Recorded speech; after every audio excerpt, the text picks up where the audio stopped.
Namaste, my dear students and valued viewers. Today I am going to deal about the questions given in your exercise. This is from the last story of grade 12 English textbook. I want to thank my intimate friend Mr. Srikant Podel for sharing the material to me. This material is specially prepared by Srikant Podel. Thank you, Srikant sir, for your cooperation. विद्यार्थी भाइ बहिनीहरुको लागि म आज यो अन्तिम कथा कक्षा 12 को अन्तिम कथा छ the half close eyes of Buddha and the slowly sinking sun. यो कथा चाहिँ नेपाली राइटर शंकर लामिछानेले लेखेका हुन्। The story has been written by a Nepali writer Shankar Lamichhane. The title of this story is the half close eyes of Buddha and the slowly sinking sun. In this video, I am going to deal about the questions from the textbook. The questions are from understanding the text. The first question is, how does the tourist describe his initial impression of Kathmandu Valley? त्यो पर्यटकले काठमाडौँ उपत्यकामा आउँदाखेरिको उसको पहिलो छापलाई कसरी व्याख्या गरेका छन्? The tourist says, टुरिस्टले भन्छन्, it is a green valley, हरियो भ्याली छ with its geometric field.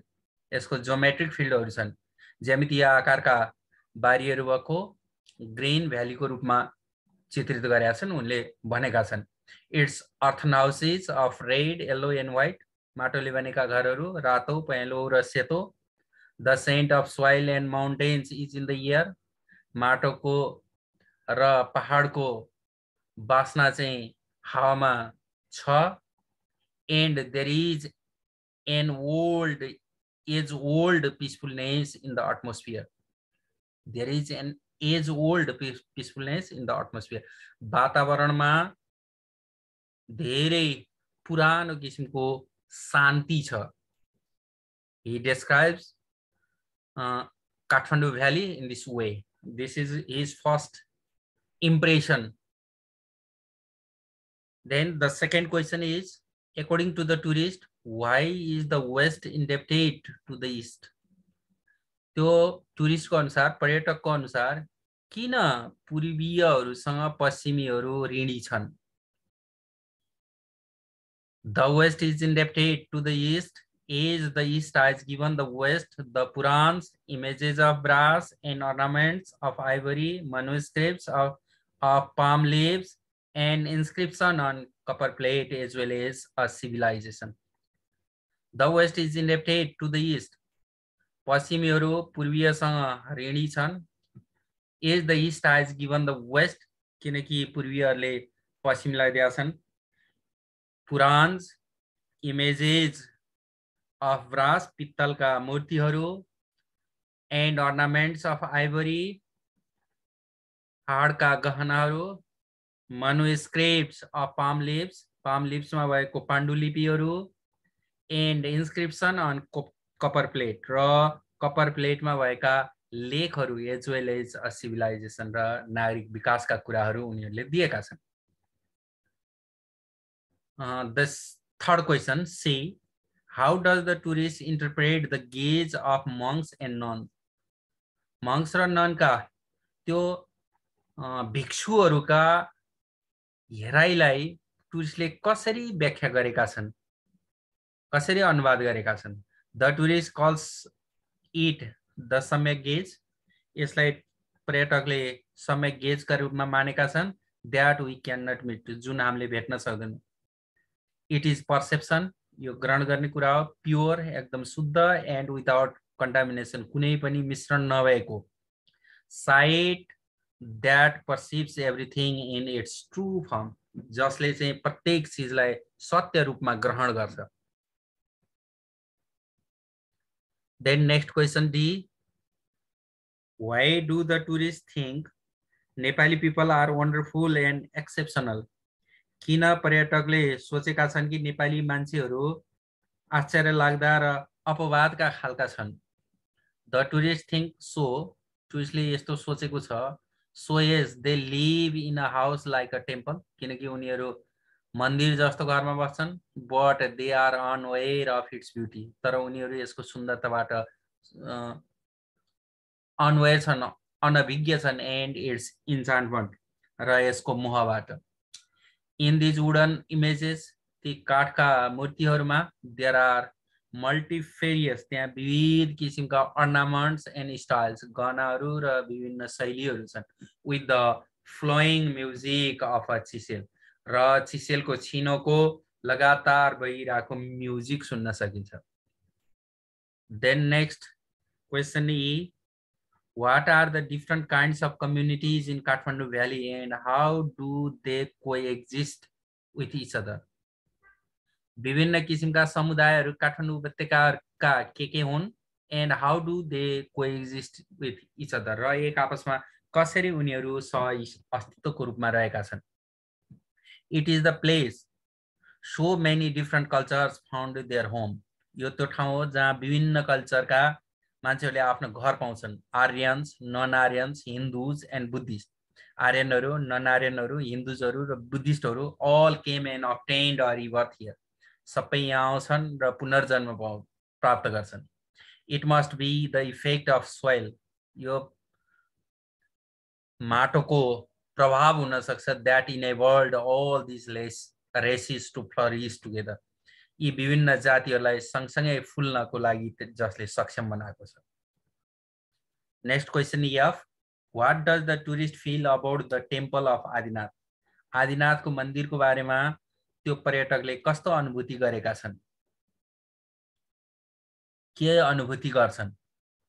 In the temple country yard there is the shrine of Shiva, त्यहाँ कन्ट्री यार्डमा, टेम्पलको आँगनमा भनौँ, त्यहाँ चाहिँ शिवको पवित्र स्थल छ।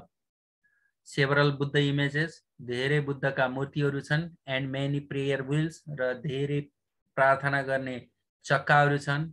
इन्स्क्राइब्ड ओम मानी पद्मे हुँ, जसमा ओम मानी पद्मे हुँ लेखिएको छ। The tourist feels it is a living example of Nepalese tolerance and coexistence, टुरिस्टले यसलाई एकदमै जिउँदो उदाहरणको रूपमा लिएका छन्, नेपालीहरूको सहिष्णुता र उनीहरूको सहअस्तित्वको उदाहरणको रूपमा। चिल्ड्रेन प्ले ह्याप्पिली दियर, बच्चाहरू खुसी साथ त्यहाँ खेल्छन्। Unconcerned by the variety of their gods, सचेत छैनन् भराइटी अफ देयर गड्स, तिनीहरूको विभिन्न किसिमका गडहरूको बारेमा उनीहरू वास्ता गर्दैनन्, कन्सर्न गर्दैनन्। रिलिजन्स, धर्मको बारेमा, एन्ड फिलोसफिज, र फिलोसफीको बारे, दे लिभ टुगेदर ह्याप्पिली, तिनीहरू खुसी साथ सँगै बसिरहेछन्। Let's move to next question, question G. This question is, why does the guide take the tourist to the remote village, किन त्यो गाइडले टुरिस्टलाई रिमोट भिलेजतिर अथवा दुर्गम गाउँतिर लिएर गएको छ। The guide takes the tourist to the remote village, गाइडले टुरिस्टलाई रिमोट भिलेजतिर लिएर जान्छन्। To meet a completely paralyse child, एउटा पूर्ण रूपमा प्यारालाइसिस भएको बच्चा भेट्नको लागि। अफ अ पुअर फ्यामिलीको, जो गरिब परिवारको हुन्छ। To show him the pulse of reality, उनलाई वास्तविकताको कुरो देखाउनको लागि उनले गाउँमा लगेका छन्। Perhaps he wanted to show him the sympathetic aspect of wonderful country, उले त्यो सहानुभूतिको पक्ष यो वन्डरफुल कन्ट्रीमा देखाउन चाहेका छन्। Next yes, what does the innocent village couple think of doctor, त्यो इनोसेन्ट निर्दोष गाउँले जोडीले थिंक अफ द डक्टर, डक्टरको बारेमा के सोच्छन्। The guide has lied them, त्यो गाइडले उनीहरूसँग झुटो बोलेको छ। About the tourist as being a doctor, टुरिस्टलाई डक्टरको रूपमा। So the innocent village couple think him, त्यसैले त्यो निर्दोष गाउँलेहरूले सोच्छन् कि as their eldest son who has brought a life restoring remedy, उनीहरूको जेठो छोरा आएको छ। हु हैज ब्राउट, जसले ल्याएको छ अ लाइफ रिस्टोरिङ रेमेडी, जीवनलाई पुनर्बिउजाउनको लागि उपचार गर्न, पुनः कायम गर्नको लागि, त्यो उपचार गर्नको लागि across the 7 seas for the brother, 7 वटा समुद्र पार गरेर उसको ब्रदरलाई बचाउनको लागि त्यो उपचार लिएर उ आएको छ। Next I, what are the differences between the paralyse child and his sister? त्यो प्यारालाइसिस भएको बच्चा र उसको सिस्टरको बीचमा के फरकहरु छन्? There are a lot of differences between the paralyzed child and his sister. त्यो प्यारालाइज चाइल्ड र उसको सिस्टरको बीचमा धेरै फरकहरु छन्। The paralyse child can not move any organs except the आइज।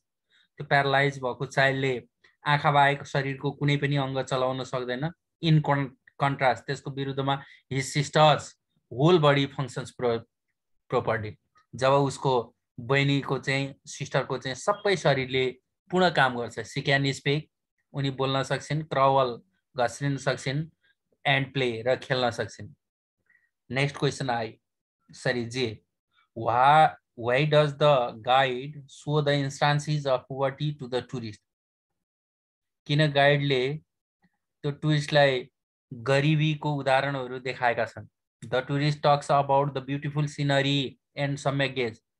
टुरिस्टले त्यो सुन्दर दृश्य र सम्यक गेजको बारेमा कुरा गर्छन् टु द गाइडसँग। So he wants to show him, त्यसैले उनले देखाउन चाहन्छन् द गेज द्याट इज इनक्यापेबल, त्यो गेज, त्यो सम्यक दृष्टि जुन चाहिँ सक्षम छैन, अफ सेल्फ मेनिफेस्टेसन, आफैलाई प्रस्तुत गर्नको लागि, and the beauty that is complete, र त्यो सुन्दरता जुन पूर्ण छ भनेर, and has no other expression, र अरु कुनै पनि अभिव्यक्ति छैन। So the guide shows the tourist the instances of poverty, त्यसैले गाइडले टुरिस्टलाई त्यो उदाहरणहरू देखाउन खोजेको छ गरिबीको, that reflects the dark aspect of the country's diversity, कन्ट्रीको विविधतामा भएको अँध्यारो पक्षलाई परावर्तन गर्ने कुरा त्यो पोवर्टीले गरेको छ, त्यही देखाउनको लागि he shows the instances of poverty to the tourist. Let's move to next exercise, that is reference to the context. The first question is, which narrative technique is used by the author to tell the story? यो कथा भन्नको लागि कुन चाहिँ वर्णनात्मक तरिका लेखकले प्रस्तुत गरेका छन्? How is this story different from other stories you have read? तिमीले पढेको अरु कथा भन्दा कि कसरी यो कथा चाहिँ फरक छ? Stream of consciousness is the narrative technique. यहाँ सचेतनाको खोलो बगेको छ जुन न्यारेटिभ टेक्निक उनले प्रयोग गरेका छन्, which is used by the author, जुन लेखकले प्रयोग गरेका छन्। The author is Shankar Lamichhane, to tell the story the half close eyes of Buddha and the slowly sinking sun. बुद्धको आधा आँखा बन्द भएको र बिस्तारै डुब्न लागेको घाम भन्ने कथामा उनले स्ट्रीम अफ कन्सियसनेसलाई न्यारेटिभ टेक्निकको रूपमा प्रयोग गरेका छन्। This story is different from other stories, यो कथा अरु कथाहरु भन्दा फरक छन्। व्हिच आई हैव रीड, जुन मैले पढेको छु। As most of other stories are depicted from the first person point of view. धेरै जसो कथाहरु प्रथम पुरुषबाट लिएका हुन्छन्, उनको दृष्टिकोणहरू व्यक्त गरेका हुन्छन्। Where the narrator describes the instances in his own way, जहाँ न्यारेटरले, कथा भन्नेवालाले नै त्यो उदाहरणहरू प्रस्तुत गरेका हुन्छन् उनको आफ्नै शैलीमा। But this story is presented through the monologues, तर यो कथाले पुरै मोनोलगहरूलाई व्यक्त गरेका छ अफ टु क्यारेक्टर्स, दुईटा पात्रहरूको मनोभावलाई। A tourist guide in Kathmandu भ्यालीको tourist guide and a foreign tourist, र एउटा विदेशी पर्यटक। फर्दरमोर, अझ बढी, the story is different from conventional stories, परम्परागत कथाहरू भन्दा यो फरक छ। And instead of showing actions and events, एक्सनहरू र घटनाहरू र कामहरू देखाउनको लागि the story records what the two characters think, स्टोरीले रेकर्ड गरेको छ ती दुईटा पात्रहरूले के सोच्छन् in the stream of consciousness technique, त्यो सचेतनाको खोलासरको टेक्निकमा, तरिकामा। Here stream of consciousness is a style of narrative technique. यहाँ स्ट्रीम अफ कन्सियसनेस चाहिँ एउटा वर्णनात्मक टेक्निकको शैली हो of writing that captures the natural flow of characters, जसले क्यारेक्टरको पात्रको नेचुरल फ्लोलाई प्राकृतिक रूपबाट भइरहेको कुरालाई एक्सटेन्डेड थ्रु प्रोसेसबाट बढाउने काम गर्छ। Upon by incorporating sensory expression, sensory इम्प्रेसनहरू, छापहरू, जुन हाम्रो सेन्स अर्गानले गरेको छापहरू त्यसलाई जोडिरहेछ, मेमोरिज स्मरणहरूलाई, इनकम्प्लिट आइडियाज अपूर्ण विचारहरूलाई, अनयुजुअल सिन्ट्याक्स असुहाउँदो असान्दर्भिक किसिमको सिन्ट्याक्स वाक्य संरचनालाई एन्ड रफ ग्रामर र रफ ग्रामरलाई युज गरेर। अन द अदर ह्यान्ड अर्को पक्षमा भन्यो भने this technique is stream of कन्ससियसनेस is not found in other previous stories I have read. This technique of stream of consciousness is not found in other previous stories I have read. जुन मैले पहिला पढेको कथाहरुमा यस्तो किसिमको technique चाहिँ पाउन सक्दिन। तपाईहरु मसित रहिदिनु भो। Thank you very much for watching my video. Thank you. We'll meet in another video. Thank you. Goodbye.